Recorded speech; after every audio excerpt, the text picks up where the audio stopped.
अस्सलाम वालेकुम जी, मैं हूं मारिया अली। आप देख रहे हैं मेरा चैनल। तीफी बट का प्लांटेड इंटरव्यू अमीर बलाच के कत्ल की साजिश का बेवकूफ़ी में एतराफ़ कर बैठा।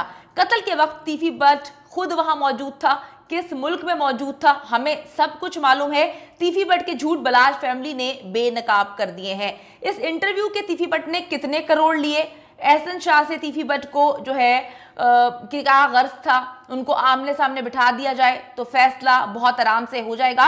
एक प्लांटेड इंटरव्यू होता है जी कल, और इतना खौफनाक अंदाज में इतने भंड मारे जाते हैं। अब आप देखें कि एक रिकॉर्डेड इंटरव्यू जिसमें सवालात जो हैं वो तीफी बट साहब के अपनी मर्जी के सवालात थे। पहले डिस्कशन की जाती है चैनल के बड़ों के साथ कि जी ये सवाल होंगे।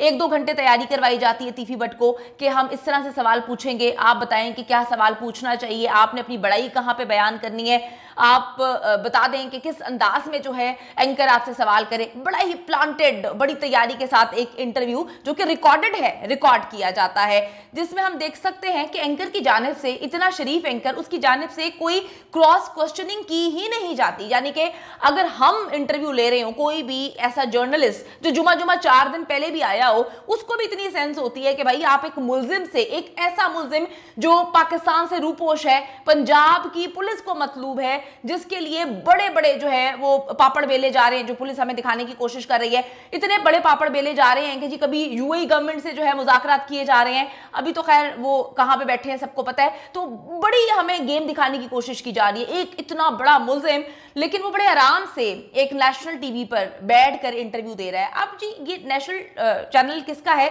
ये मोहसिन नकवी साहब का चैनल है, और एकदम से इस मुल्जिम का इंटरव्यू जो है वो सामने आ जाता है। ये मुल्जिम कोई आम मुल्जिम नहीं है, बहुत सारे कत्ल के मुकदमात हैं, बहुत सारे इन पर मुकदमात चलते रहे, खत्म होते रहे, और सबको पता है कि इनकी पहुंच कहां तक है।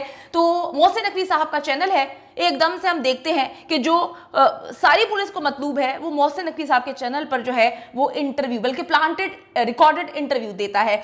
बड़ी अजीब सी बात है, हंसी आती है। तीफी बट की मर्जी के सवालात हमने सबने देखा, और बड़ी अजीब सी बात है कि पंजाब गवर्नमेंट और पंजाब पुलिस, इनके लिए ये टेस्ट केस होना चाहिए था, अभी भी टेस्ट केस है, लेकिन अवाम सवाल कर रही है इस इंटरव्यू को देखने के बाद कि पंजाब गवर्नमेंट और पंजाब पुलिस क्या सहूलतकारी का रोल प्ले कर रही है। ये एक सवाल ऐसा है इस इंटरव्यू के बाद कि लोग सर पकड़ के बैठ गए हैं, और उनकी उम्मीदें पंजाब गवर्नमेंट से तो मुकम्मल तौर पे खत्म हो चुकी हैं। अच्छा जी, अब हम बात करेंगे कि इन्होंने इंटरव्यू में क्या चीजें पढ़ाई, क्या चीजें सिखाई, और एक पूरा जो है एक पैनल बैठा था जिसने उनको समझाया, और बड़ी डिस्कशन के बाद हमें पता चला कि ये इंटरव्यू कंडक्ट किया गया है। अमीर बलाच कत्ल के तकरीबन 1 महीने बाद अचानक से जी हम तीफी बट को देखते हैं, वो भी नेशनल टीवी पे। बिल्कुल सबके पैरों तले से जमीन निकल गई है, किसी को पता नहीं था कि ये कहाँ है। पुलिस तो पागलों की तरह ढूंढ रही है, तो जिसने इंटरव्यू किया उसको कहाँ से पता चल गया? जिस चैनल ने इंटरव्यू किया, क्या उनको पता था कि तीफी बट कहाँ पे है? अच्छा जी, अब वो इतनी हड़बड़ी में इंटरव्यू जो है वो दे रहे हैं, और इतनी नजरों से इंटरव्यू गुजरा, लेकिन फिर भी उनको पता नहीं चला कि कितना बड़ा भंड मार दिया उन्होंने।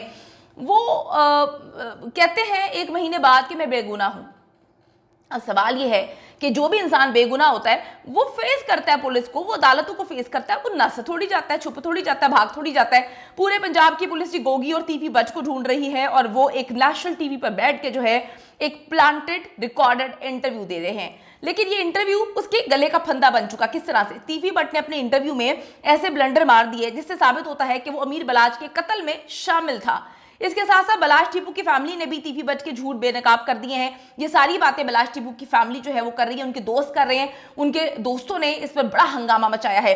तीफी बट ने मासूम बनते हुए कहा कि मैं तो इतना अच्छा बंदा हूं कि मैंने तो एक बार टीपू ट्रका वाला को कातिलाना हमले में बचाया था। वो अपनी माँ की तीमारदारी करने के लिए बुजंग लाहौर किसी हॉस्पिटल में जा रहा था।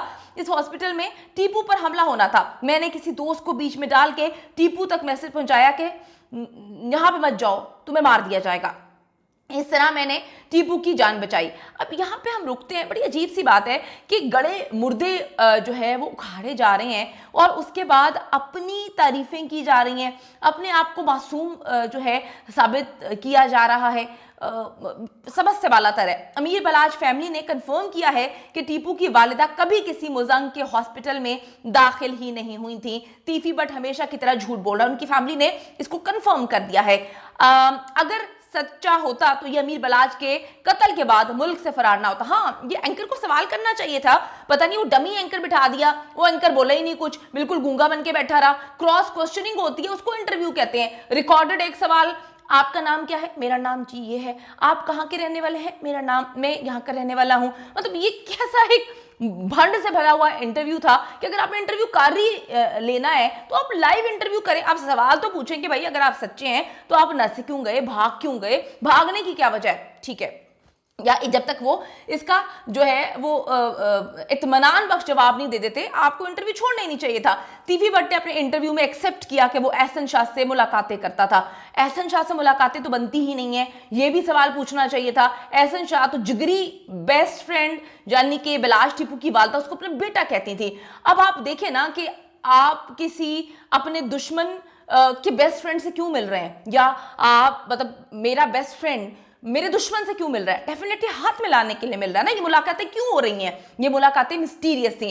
एहसन शाह जो अमीर बलाज का बेस्ट फ्रेंड बना हुआ था, उससे तीफी भट्ट किस लिए मुलाकातें कर रहे थे, इसका कोई जवाब नहीं था, कोई जवाब था ही नहीं। तीफी भट्ट जो है कहते हैं कि मैंने एहसन शाह से उम्र के दौरान कोई बात नहीं की। सवाल ये पैदा होता है कि आपकी उससे बात करना बनती क्या थी? क्या आप उसके साथ कोई कारोबार कर रहे थे? क्या वो आपका रिश्तेदार था?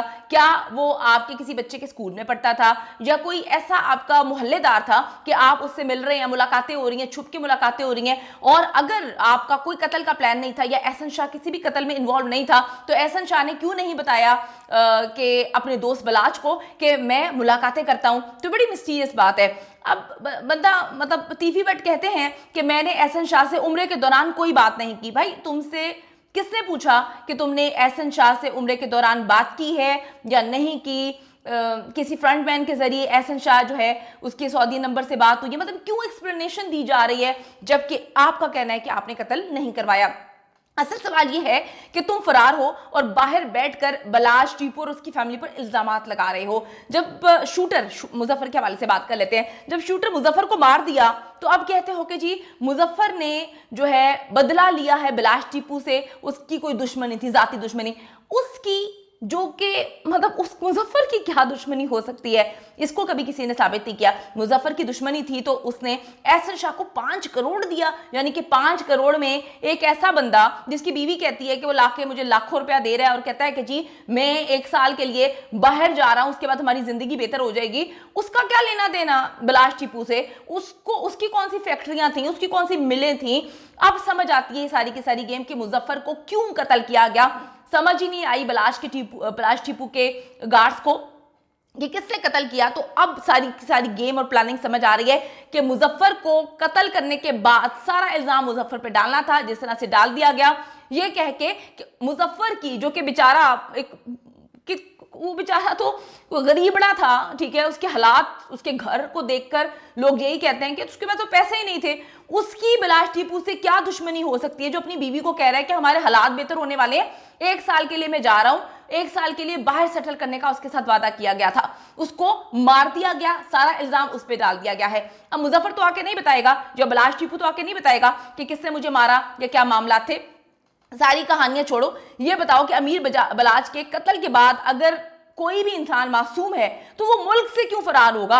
आप अगर मासूम हैं तो आप जो हैं वो बैठकर सारे के सारे मामलात को हैंडल करेंगे, पुलिस को फेस करेंगे। ये कौन सा पहला केस है जो तीफी भट्ट या गोगी भट्ट पे हुआ है या उनको फेस करना था? वो कर सकते थे, बहुत सारे पहले मुकदमात उन पे किए गए हैं, एफआईआर हुई हैं, उनको बाइज्जत बरी जो है वो हुए हैं। तो बड़ी अजीब सी बात थी। जो सबसे मुझे मिस्टीरियस बात लगी, अवाम को मिस्टीरियस बात लगी, आप लोगों के मुझे मैसेजेस और ईमेल्स आए कि मोहसिन नकवी साहब का जो चैनल है उस चैनल पे बैठ के जो है एकदम से एक मुल्जिम जो कि पंजाब गवर्नमेंट को मतलूब होना चाहिए, पंजाब की पुलिस को मतलूब है, वो बैठ के एक ऐसे चैनल पे जो कि जिनका है उस पर इंटरव्यू भी बड़ा अजीब सा, यानी कि ऐसा लग रहा था कि जानकर तीफी भट्ट ने जो है वो पैसे दिए हैं इस चैनल को कि मेरी ही बात कहलवानी है, मैंने अपनी बात बतानी है, मैंने ही अच्छा बनना है, डमी एंकर बिठा दो जो कोई सवाल ना करे। तो बड़ी मिस्टीरियस सी बात है।